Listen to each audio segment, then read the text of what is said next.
There are many out in the world today that think the church should stay away from cultural issues like the sanctity of life. But God is the author of life. When life begins on this slice of fresh bread.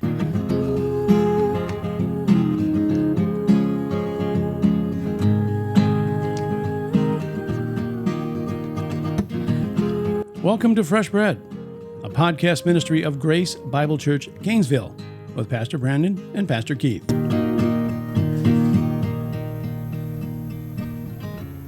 Well, thanks for clicking on Fresh Bread, where we're bringing the truth of God's Word to a starving world. Fresh Bread 77.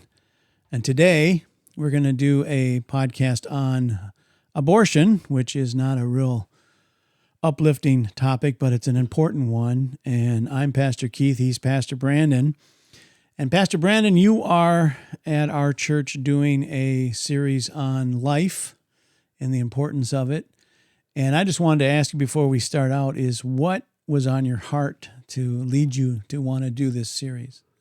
Well, I think that when you look at our culture, I make the point in the series I did I made the point in the first sermon that we are a culture of death. We celebrate death. We push death. It's kind of interesting that we also put death away, like from us. When someone dies, they're in the hospital, they get picked up by the funeral home, they get cremated or they get embalmed and buried. We don't deal with any of that. In the past, my grandparents, their parents, their house, the body, when somebody died, the body came back to the house. Many times they died in the home, and the body was there in the home for, a couple of days or a day. I mean, it didn't stay long. Somebody guarded the body to make sure that it, nothing got to it, and, it was buried. And many times it was the very next day. So they would pass away in the home. Somebody would stand vigil over the body, and then, the kids were there, the kids were around it. They were around the dead body of the loved one, and then the next day, or at the very latest, the day after, that body was buried, and before it became, started to go bad or start to stinketh, as Jesus said about Lazarus. I think it was Jesus, he stinketh. And so yeah, it's funny because we've sterilized all of that, and we stay away from it. People don't want anything to do with actual death, and we're afraid of it. Yet with Halloween, and Halloween's becoming the most popular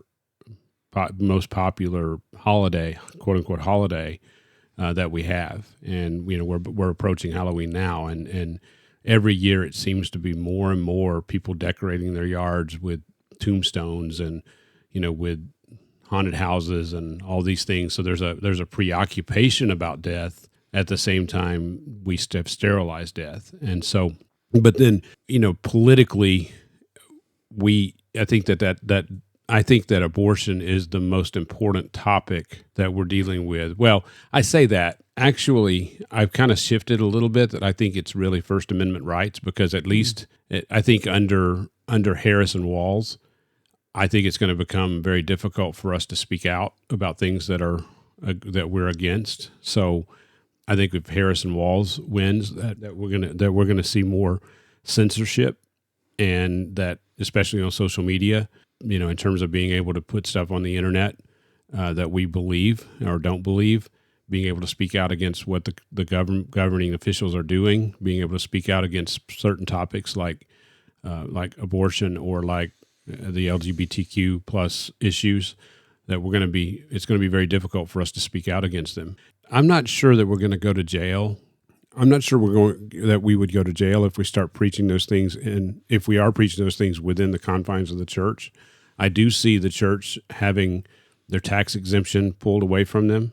So I think that if you preach certain subjects and don't toe the line, that there's a potential that you're going to lose your tax exemptions, both for the pastor and for the church itself. So if you own property, you're going to end up having to pay property taxes, and any purchases are going to be taxed. And I think that's going to happen potentially. If you don't toe the line, you may not be able to have a bank account. You may be excluded from banking.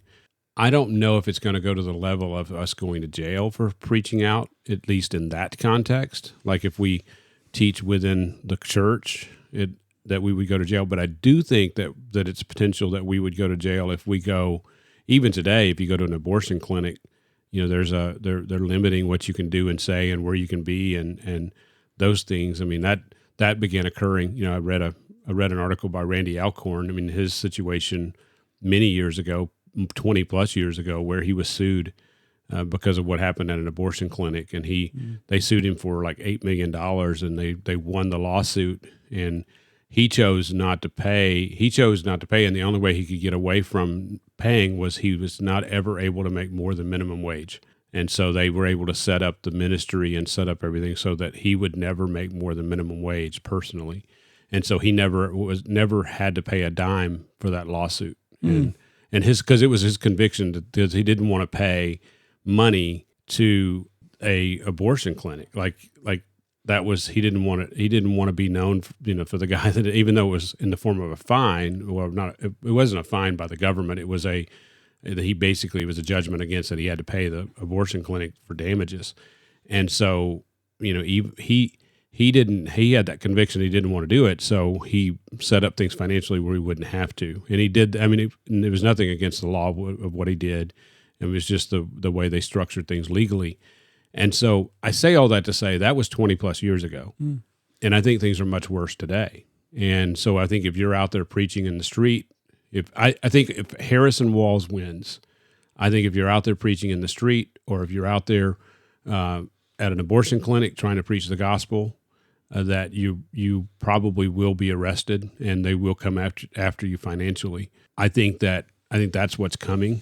And so, I will say that my heart is that I need to be preaching about abortion, and right now, because I think that is a central issue for the Christian. But I think we have to realize, and what I want people to understand is that even though that is a major issue, and I want you to understand how big that issue is, I think that we can't be single issue voters, because what's going to happen is that if you decide not to vote for Trump because of whatever reason, and you vote for an independent candidate, you're taking that vote away from Trump.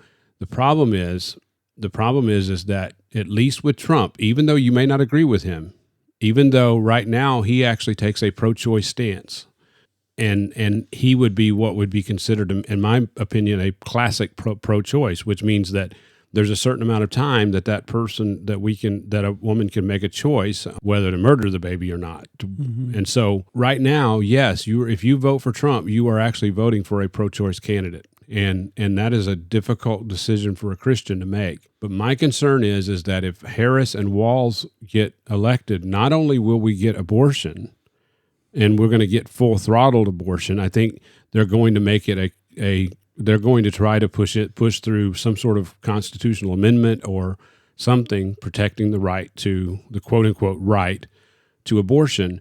Not only are we going to get that, and I think that they're going to try to legalize abortion all the way up to birth. I think that they're going to do that. There may be some mitigating circumstances and things like that would make it where they just can't. They have to have reasons to do it after a certain time. I hope that at least they have that. But I think we're going to get something similar to what Minnesota has today. Minnesota right now, abortion is basically legal up to birth. And even after birth, they can withhold care if they deem that the baby's not viable. And I think that's wicked. It's a wicked, wicked, wicked law. What I want us to understand as a church, though, and want Christians to understand, is that at least under Trump, at least basically based on what I know of him, based on what he said, at least under Trump, I can speak out against it. At least under Trump, I'll be able to say that's evil, and I'll be able to say it publicly. But if Harris and Walls wins, not only will those things be legal, but we won't even be able to speak out against it. So it's important for me to make a stance for us as a church where we stand on life, that we stand that life begins at conception, that we are not, that anything after that, it's a viable, living, breathing person They have personhood, and we need to protect that. The commandment, "Thou shalt not kill," stands from conception on. And so, because that is a person, that we stand firmly on that. And if we could, as much to the level that we can, we need to influence our elected officials to move in that direction and to protect life. But on the other hand, that we have to be pragmatists to understand that if we're going to have even that influence, to be able to influence our officials, to be able to speak out against when they make evil decisions, that if we want that ability and to do that, and we do, because we need our First Amendment rights, we need to be able to exercise our religious beliefs without interference. If we want to do that, then Harris and Walz cannot win, and I'm absolutely convinced of that, and that every Christian should be thinking of that when they go to the voting booth. For me, it's kind of twofold. It's to speak out on the importance of life in all its aspects. It's not just in the womb, but in all of its aspects, and really show who God is in light of, and why, that's because of who God is why we have that stance. That's why I'm preaching Psalm 139. That's why I'm coming out speaking this way. But at the same time, I want our church to understand that now more than ever, we have to recognize that that no candidate is going to be perfect. And we have to, I don't really like that lesser of two evils kind of idea. Mm-hmm. I mean, but at the end of the day, we have to be pragmatist, and, meaning that we have to understand how the world really works. And, that right now Trump and Vance represent the closest thing we have to a pro-life candidate that's who has a possibility of winning. That ultimately the Democratic Party is a party of death, and they love death, and they love to kill the less fortunate. They love to kill babies in the womb. They love to marginalize those who have mental problems. They love to marginalize the old. They want to kill the old. They want to kill the depressed. They want to kill the mentally challenged, the mentally ill. They want to drug up everybody, and they want to put them in institutions, and they want to get rid of them instead of. And I'm not against proper care. I'm not saying that, but what I am against is this attitude that life doesn't matter unless it's perfect, unless it's somehow there's something redeemable about that person's life, mm-hmm. That they're a productive citizen, or they contribute in some way to society, that somehow they have worth in that way. No, that's not what the Bible teaches. The Bible teaches that every human life has worth, and we need to treat it that way, beginning in the womb. So you brought up the Democratic candidates for president, vice president. I have a couple questions on this, but my first one is, when we watch the Democratic convention, I don't know how many times they mention the word reproductive rights. I will defend reproductive rights. That's a big thing. But I just want to ask you, why is this different here in 2024 than it's been in 2020 with Biden, 2016 with Clinton? Why is this even more dangerous for life with these two, Harris and Walz? Well, at least it's interesting that at least with Roe v. Wade and in Casey versus Planned Parenthood, which were the law of the land since 1973, at least there was something that mitigated it. Like I'm absolutely against the first trimester, second trimester, third trimester thing. Mm-hmm. I'm absolutely against that. And I'm absolutely against those definitions that in the first trimester, they're basically have the right. The woman has the right to abort for any reason. But at least that mitigated things. Like there was some mitigation, that there was some restraint in that law. Now that it's been repealed, what seems to be replacing it, at least in many places, is something that has much less restraint. And so yes, I mean, 2016, 2020, it was an issue. 2024, it's an even greater issue in my mind, because we're talking about replacing something that was evil with something that's has even greater potential for evil. And at least with Trump and Vance, and I guess you could throw RFK in that mix now. It's almost like RFK should have been the vice president, but that's okay. I'm not saying personally I think he should have been the vice president, but they're almost acting as if he is that guy. But at least with Trump and Vance, they represent some mitigation of abortion, so at least some restraint. With Harris and Walz, I don't think there is a restraint, and it's almost like child sacrifice. We're almost to the level of, I shouldn't even say almost, we are to the level of child sacrifice, and we just literally, I think under that administration, not only is there going to be no restraint or almost no restraint when it comes to abortion, but as people who love life and love the Lord, I think we're going to be restrained even speaking out against it. And it's going to be more and more where we're going to lose privileges in our society to even speak and to even function as a church. And we're going to have to, we're going to be pushed to the fringes of society. Now, not that it matters, like ultimately, like I don't care personally. I mean, yeah, it's going to be hard and we're going to struggle and we're probably going to lose some people because, that don't have those convictions ultimately. And, would rather have their nice car and nice house than be in a position where they're going to be associated with people who are marginalized. And I hate that. But at the same time, I'm okay with it. I'm resolved to it, that's where we're going to potentially be. And I mean, in some ways we have to recognize that's harder than getting thrown in jail, right? Mm-hmm. I mean, at least getting thrown in jail, there's probably going to be an end to it. And, if you get fined, I mean, you can, respond like Randy Alcorn responded, and there's at least mitigating factors. But if you get marginalized and you can't even do banking, you can't hold a job, or that's going to be a difficult position to be in. And now I will say this, the good thing is that you depend completely on the Lord. I mean, and so, that's where you'll be. And hopefully, you obviously things are going to be hard, but you're dependent on the Lord, which is a good thing.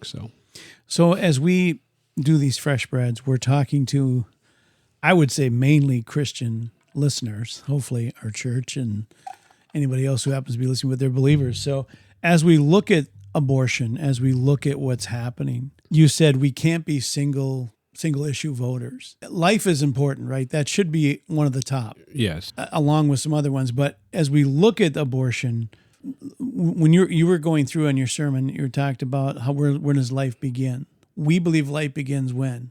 Well, we believe life begins at conception. Right. Yes. And what do you say to people who say the fact that the baby is connected to the mother with an umbilical cord doesn't make it a human until it's born and then cut? How do we respond to that? Well, the only way we can respond is ultimately biblically. Scientifically, it's clear that baby is a foreign. The body sees that baby as a foreign object. Matter of fact, under certain conditions, the woman's body attacks the baby, and so there's, depending on blood types, and Angie had to have, I think it was called a Rogam shot, that basically kept her body from attacking the baby as as something foreign, and so just that shows that even the body knows that it's something outside of that it's not the same. That even though it's connected physically, it's not the same. It's interesting because you never say, if I connected two cars to jumpstart one car with jumper cables, I would just that connection doesn't make them one car. They're two separate cars. And so the fact that the baby is connected by the umbilical cord doesn't make that baby a part of her body. As a matter of fact, looking at it this way, it's the male sperm and the female egg that's coming together. And so, that even with that, it's not, even though that fertilized egg that now is conceived as a baby and implanted into her womb is still a foreign body. And that's ultimate. I think that's why the woman's body actually attacks that under certain conditions, attacks that embryo under certain conditions, because of the fact that it sees it as a foreign body. So scientifically, it's a foreign body. But I think more strong than that, or stronger than that, would be biblically that, David talks about that, he formed his inward parts, he wove him together in his mother's womb, that he's wonderfully made. We know from, and I think it's interesting even understanding personhood, because, in Ephesians 1, Paul says that he chose us in him before the foundation of the world, which means that in God's mind, we had personhood even prior to birth, even prior to conception. Before we were ever in our mother's womb, before conception, there was at least in God's mind, there was personhood. And so that's again why I'm going through Psalm 139, is because I want people to see, the importance of life, but I want them to see and understand it in light of who God is. This is why we believe what we believe, is because of who God is and who he's revealed himself to be in his word. So as we look at like students in college and universities, the biology, they believe that, they teach that it's a parasite. It's feeding off the mother. It's just a ball of cells. Does that make it easier that they believe that it is a parasite? Does that make it easier to do an abortion for them mentally? Absolutely. I want to make sure that, so you use the word parasite. And so I would not see the baby. I said it was the female body in some situations just sees the baby as a foreign body, as a foreign entity. But it's not a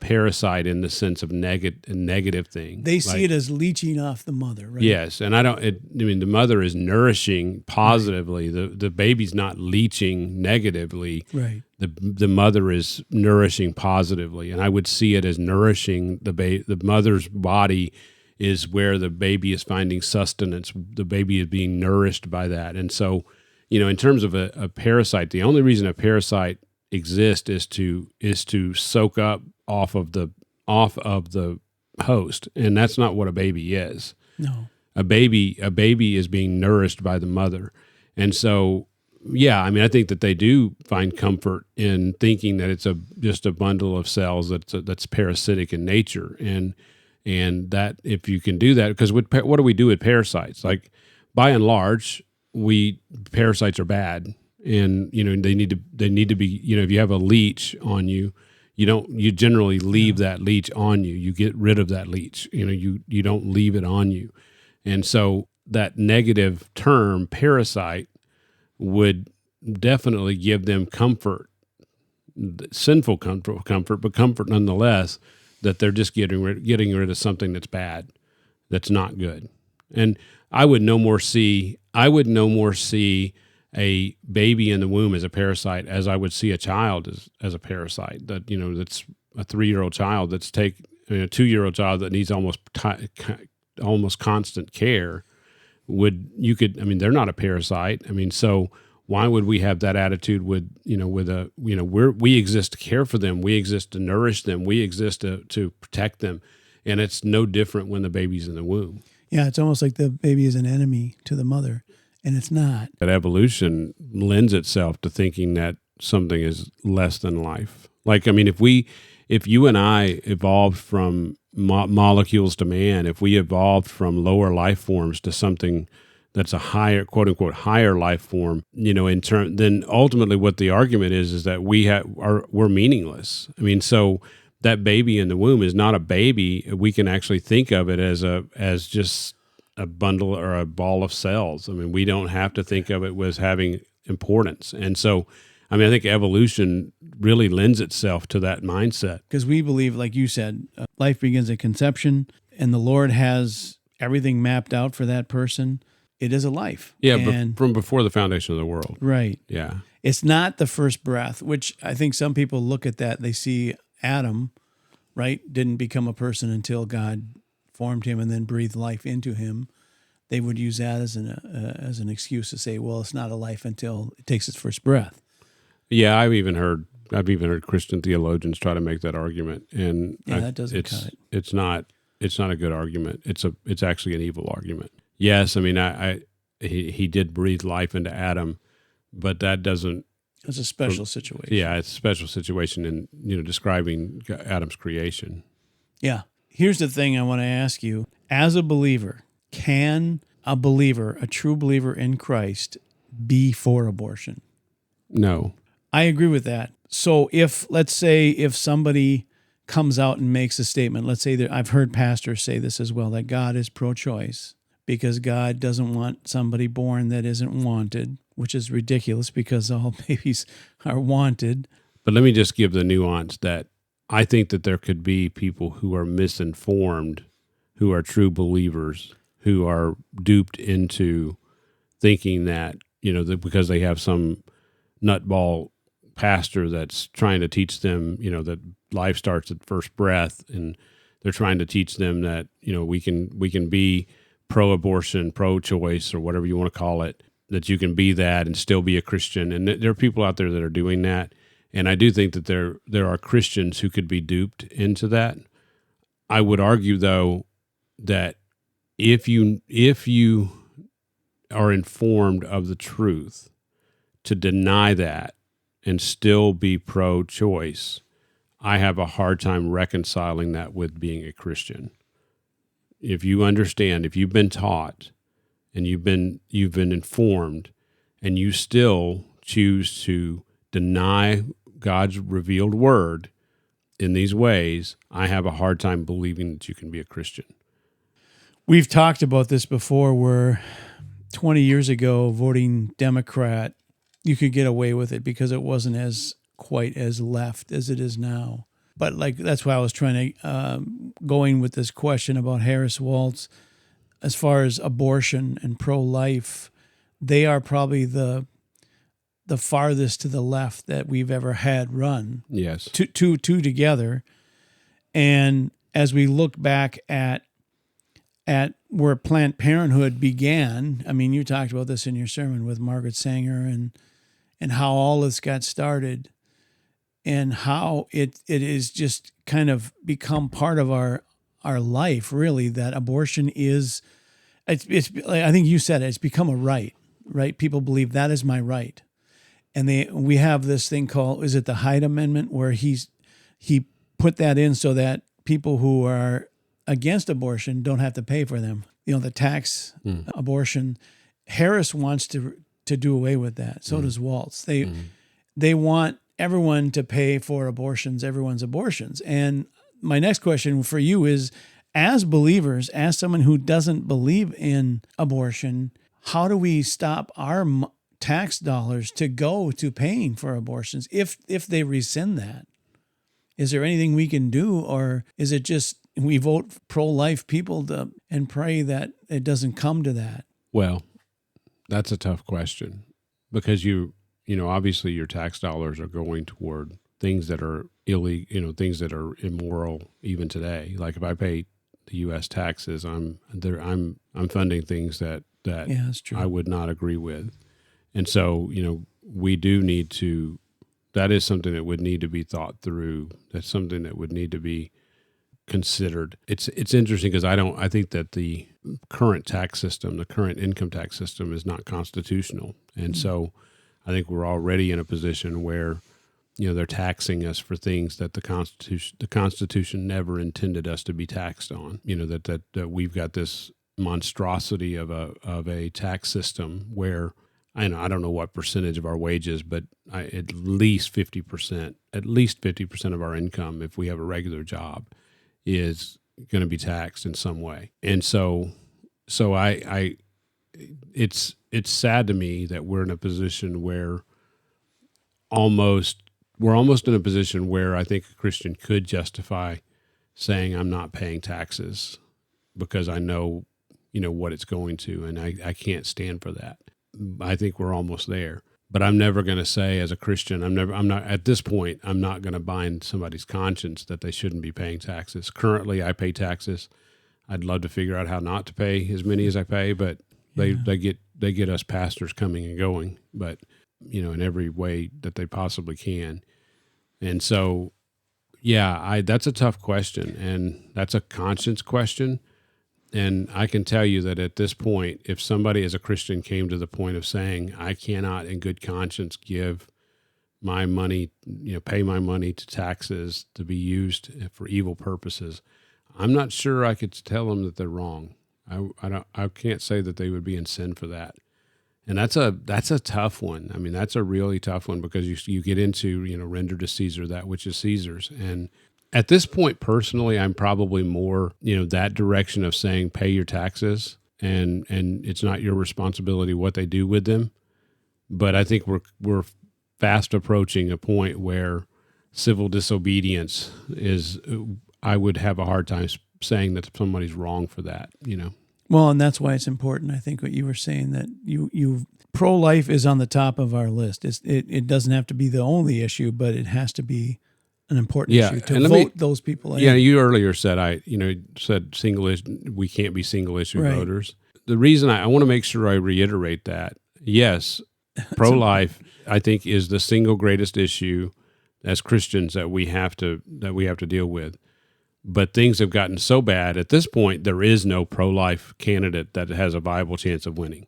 Okay, so literally, so the difference has to be something else. Like the tiebreaker has to be something else. Like that's what we have to look at, is that when I look at these two candidates, when I look at Trump and when I look at Harris, okay, both are at this point, both are pro-choice. Now, I have to look at it and go, okay, which one is closer to my position? Obviously, Trump is. So Trump is infinitely closer to my position than Harris is. I think, Trump in his first term, put pro-life judges on the Supreme Court, guys that voted pro-life. He has a track record of protecting life, right? Harris has a track record of not protecting life. Matter of fact, hating people who are in disadvantaged positions. I mean, you can't say it any other way. So there's a big difference between the two in that sense. Even though Trump has now come out to be basically pro-life, basically pro-choice, but I think the tiebreaker ultimately is, at least with Trump, I can still speak out to a certain degree and not worry about being prosecuted for speaking against those things, for speaking even against him, speaking against the government, speaking against those in charge. If we have a moral issue with Harris, I'm afraid that's going to be taken away. So you're saying that if Harris is elected, and let's say you and I want to go to a Planned Parenthood and just pray in front of it, we'll be arrested. Oh, I think so. Oh, absolutely. It's going to get that bad. Absolutely. I think it's already to the point where you could probably go pray in front of a Planned Parenthood, I think. But I'm certain that you're not going to be able to engage with them with the gospel. And you're going to have to stand in a certain place, and you certainly can't stand by the door and impede their, ability to get in the house and into the place. I heard Allie Beth talk about some grandma got arrested for praying. Yes. In front of a Planned Parenthood. I don't know where that was, but that's scary. Yes. If that's coming. So basically, yeah, that grandmother she was actually in prison in her youth, and I can't remember where it was at this point, but she's now threatened to be imprisoned in her old age for praying in front of an abortion clinic. So, yeah, I mean, it sounds like we're to that point for sure. So, can I say this without being wrong? Is Planned Parenthood evil? Yes. Why? Because they stand completely on the side of murder. I mean, they celebrate it. It's not just a quiet back alley. I mean, not that don't get me wrong. I don't think that, we should encourage back alley abortions, but at least in the past, they've had to sail a little bit under the radar. I'm not saying it's right, but at the same time, now they just outwardly celebrate it. I mean, it's just there's no shame at all in it, and it's just it's wrong. It's evil. It has Margaret Sanger was an evil woman. She pushed women's freedom and reproduction. She pushed the pill. She pushed basically development of the pill. She pushed there were inferior races and inferior people, and she wanted to control population. What year was she on the scene? Early 1900s. So that was before Germany started exterminating. Yeah, I mean, if you look at the history, unfortunately, Germany wasn't the only one that was involved in eugenics, and trying to to improve the race of the human race through getting rid of undesirables.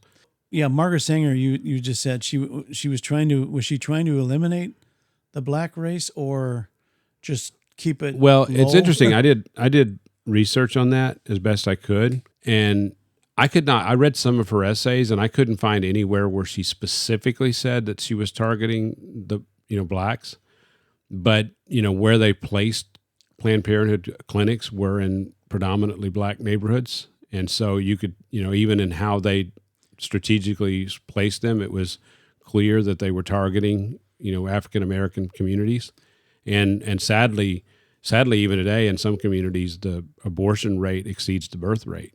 Yeah, exactly. We talk about Black Lives Matter. They matter in the womb as well.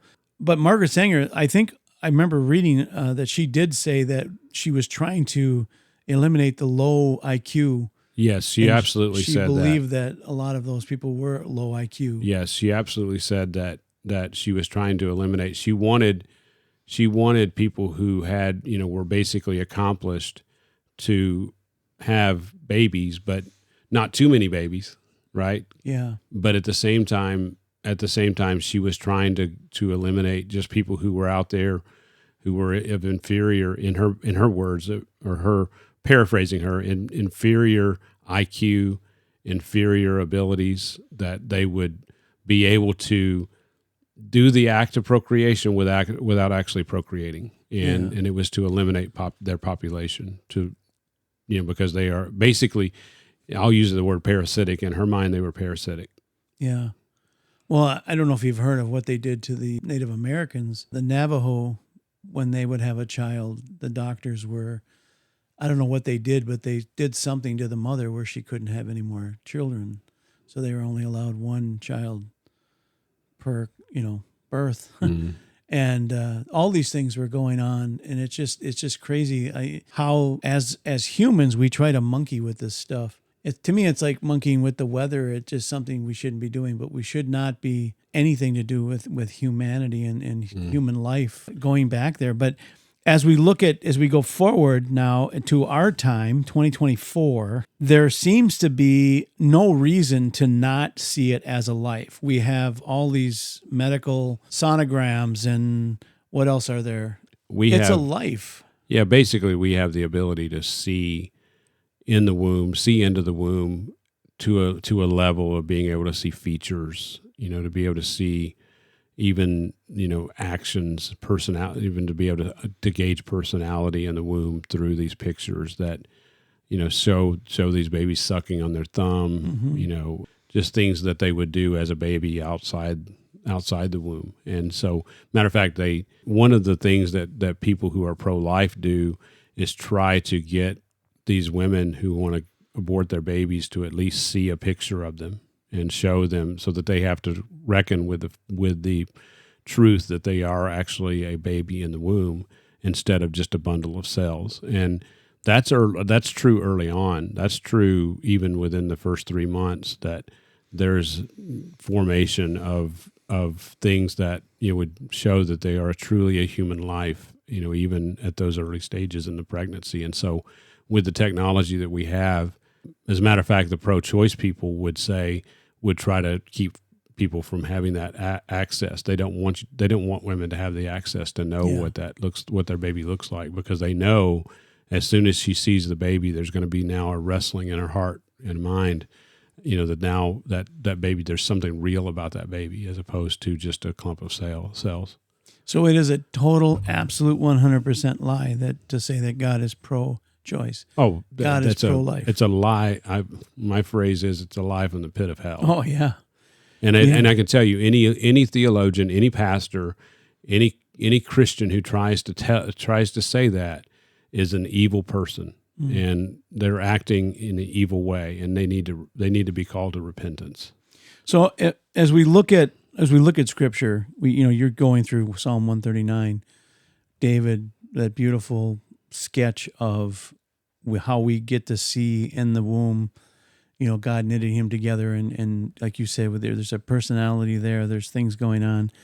But as we look at Numbers chapter 5, verses 11 through 31, we see a weird, it's kind of a weird chapter on if a Jewish woman has an affair with somebody, they go through this ceremonial thing to see if they're telling the truth or not to their husband. I've seen some people use this is God concocting a formula for abortion. That means he's for abortion. I don't see that anywhere in there. As you're looking at it right now, I see it. I don't see it as an abortion. You know what I mean? It's something that does something to the woman's stomach, but it doesn't say anything about if she has a baby, it'll die in the womb or anything like that. Yeah. If you want to quick scan it, I can cut this. No, it's fine. I don't see that. I mean, I certainly know that the rest of Scripture would testify that it can't be. That's the key, right? Yeah, right. I mean, whatever it is, whatever, ultimately it is and what's going on here, depending, whatever your view is of it, it can't be saying that God is for abortion, because the rest of Scripture would testify against that. Like the rest of Scripture would literally say that interpretation is wrong. And that's one of the principles of interpretation, is that I can't have contradictions. And that would be literally a contradiction. I mean, Moses had just said in Exodus 20, he had just said that thou shalt not kill. And, and I know people would argue, well, then that means that the baby is not a human, and therefore that commandment wouldn't apply in this situation. But that's just patently untrue. I mean, it's literally patently untrue. And so I think what's going on here is it's really a protection of the woman, that, instead of the man just being able to say you committed adultery and get rid of the woman, and, really in this case, I think the stoning would be that they could be stoned. And so I think that this test is a protection for the woman. And I think ultimately, most of them, if they actually did commit adultery, I just see it as I see ultimately what's going on in Numbers 5 as a protection of the woman. This is chapter 5, verse 17.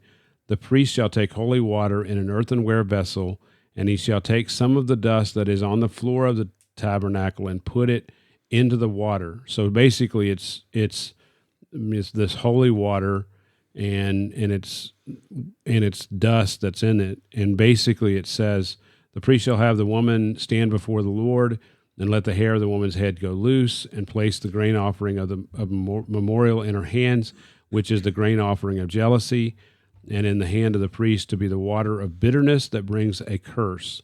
So there's nothing about this water that would create an abortion. I didn't see it either. Yeah, and so you can't say the Lord is saying that there's nothing physically about the water that would bring forth the abortion. And so anything that would be happening to the woman's body would be supernatural. It would be something that God has done supernaturally. And so there is absolutely nothing there that I see that would say, I mean, obviously it says, in verse 21, it says that, it says, then the priest shall have the woman swear an oath of curse.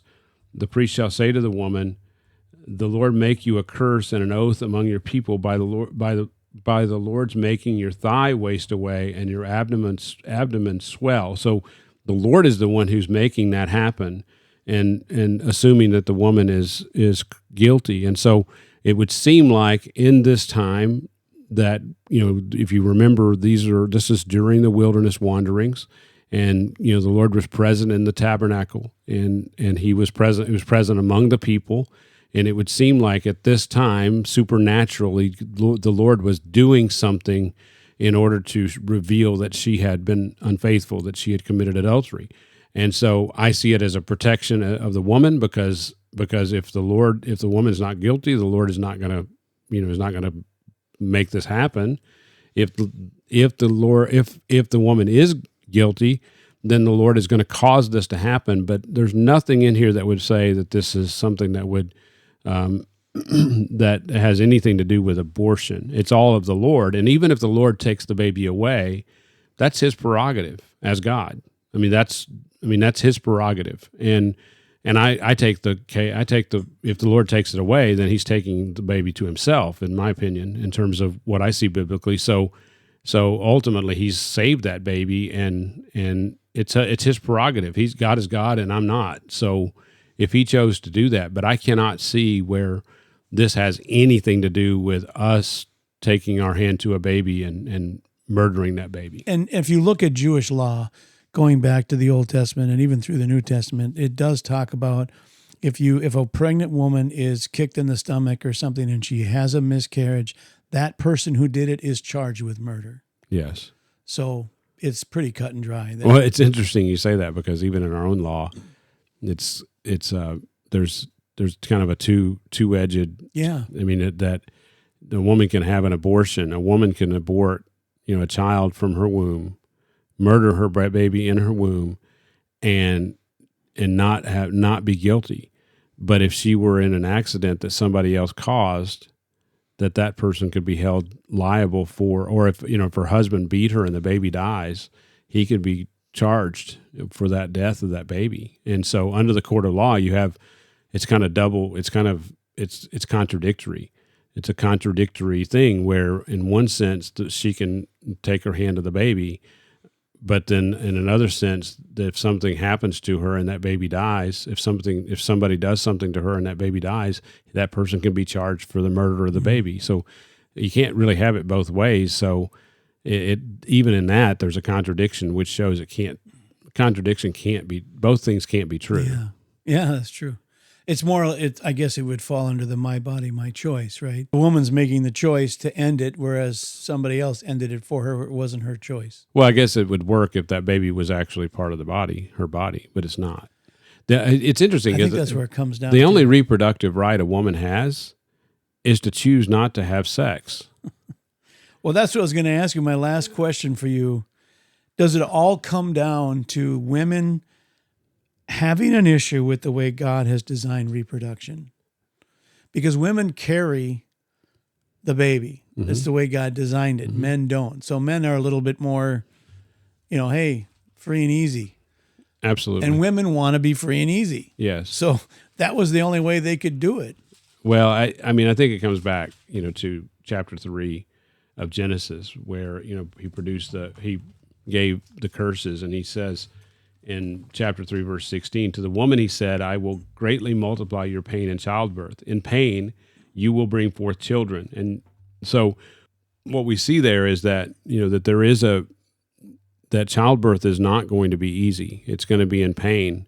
And that pain, I think, it's not just in, obviously there's great pain in birthing the child beyond what I could even imagine, this incredible pain that happens in bringing forth that child. But I think it expands that, the entire pregnancy, there's a pain and there's a cost that has to be paid to bring forth that child. And, what's interesting is that God has connected something that's pleasurable, that can be pleasurable, with now something that's going to be painful. And so, yeah, I think that God has designed it such that there's a burden for the woman in childbirth, and the man doesn't have to go under. He doesn't have to be a part of that burden. The man could withdraw from that burden and let the woman go through the burden on her own. And that there's sin on both sides of that. And so, yes, I think that the reproductive, quote unquote, reproductive freedom is trying to get away from, be free from how God actually naturally made things in this world. Yeah, absolutely. Absolutely. So as we wrap this up, we're not telling you who to vote for, but well, let me just say, in terms of your vote, in terms of how you vote, yeah, I don't look. I do understand the dilemma of voting for a man like Donald Trump. I do understand that dilemma.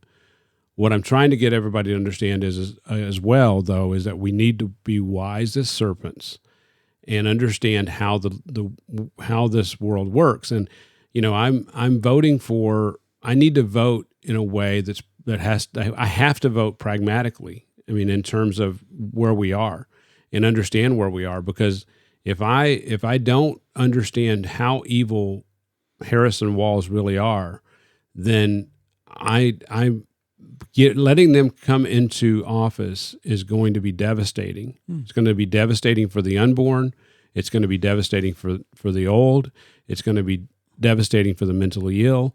It's going to be devastating. It's going to be devastating for special needs people, because they marginalize life, and they marginalize people that are in those positions, and there's no hiding it. They're not even trying to hide it at this point. Mm-hmm. And so I would say, as Christians, because there is no other viable choice. Like, it's either Trump or Harris are going to be president unless something crazy happens at this point. And if Trump is president, at least we have a fighting chance to influence going forward. If Harris is president, I think that window is closing rapidly of being able to influence it. This is the most important election in your lifetime, no matter how old you are. And I'm also convinced that it may be the most important election in the country ever, including 1860, when Abraham Lincoln was elected president. And so I just think that this election is going to be incredibly important. I will say, as I've said before, that voting locally and having an understanding locally is going to be important as well, because if Harris and Walz get into office, at least having the right people in charge locally would help insulate some of that. As an example, during the COVID situation, if you lived in California, you had a completely different experience under COVID than if you lived in Florida or other states. And so your local officials are going to make a huge difference one way or the other. And so knowing them and knowing who they are and what they stand for, and that's going to be incredibly important as well as we move forward. Absolutely. Absolutely. We talk about this a lot. You and I have said this many times, that we really don't recognize our country the way it is now than when it was when we were growing up. And I think as we look at this election, whoever wins, especially if Harris and Walz wins, we'll be talking about this 4 years from now, and we won't even recognize what it looks like from today to 4 years in the future. I do want to say, and I know, I don't want to come across as the guy that's anti. Obviously, we are anti-abortion. We're pro-life. We're pro-life as pro-life can get. But we do realize that there are social issues that need to be dealt with. Like, what do you do if we ever get what we want and abortion is completely outlawed?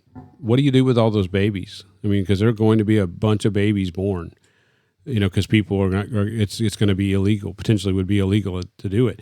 But I think as Christians, we definitely need to be those who are standing in the gap and celebrating life by adoption. We need to be encouraging our government to incentivize adoption. We need to be encouraging our government to incentivize families, like the giving tax breaks and that big families would not be something that's a thing of the past. We need to be incentivizing, or we need to be for incentivizing companies to pay, a wage pay a wage to someone that a family can live on, and maybe it's tight, but at least they can live on that wage. We definitely need to, which I think, ultimately, I'm not talking about minimum wage. I'm talking about encouraging companies to be productive so that they can pay good wages. So, that if, wages need to be tied to productivity and profitability in companies, and we need to have ways to encourage that. Things like cutting the corporate tax rate even to zero so that those corporations can move that money back to the workers, and encouraging companies to pay their workers in a way that allows them to have a living wage without both the husband and wife having to work. Right now we subsidize childcare through the tax system, but I think that's we're basically subsidizing something that's already a negative. We're already saying, okay, the woman is going to be in the workforce and can't take care of her children, so we're going to subsidize this childcare. So why not subsidize? If you're going to do that, why not subsidize, give credits for women who are choosing to stay at home, and teach their children through homeschool, and maybe school credits can be given. Maybe that money can be moved. I'm not a politician, don't claim to be, but I think as a government, there's many things that we can do. There's a lot that we can do to incentivize people to celebrate life and to raise children. Right now, our birth rate is not even replacement at this point. I think it's down around, I don't know what the number is, but I've heard somewhere down like 1.5, which is not even replacement. 2.2, I think, is supposed to be replacement, kind of we stay even. Well, economic growth and productivity of a country is all about birth rate, all about population growth. And we're not growing our population. Our population is actually shrinking. The government's incentivizing immigrants to come in. They're letting immigrants come in, and they're not dealing with that. But then they're not incentivizing our own country having children and flourishing in that way. And I think that's wrong, and I think it's evil, and it's an evil policy. And so, as we look at this, I don't want to be the guy that just comes across as being, that with no solutions, like there's no answers, that all we have to do is protect life and everything will work itself out. No, we need to be active as Christians. We need to be active in raising our own families. We need to be active in making sure that our politicians know what we think, and trying to push some of the policies that would encourage families and encourage adoption, encourage, families having children. We need to be pushing those things, and so that we can have a country that actually flourishes and does well. So I know that's my last flourish. Good way to end it. You're not a politician, or are you the son of a politician?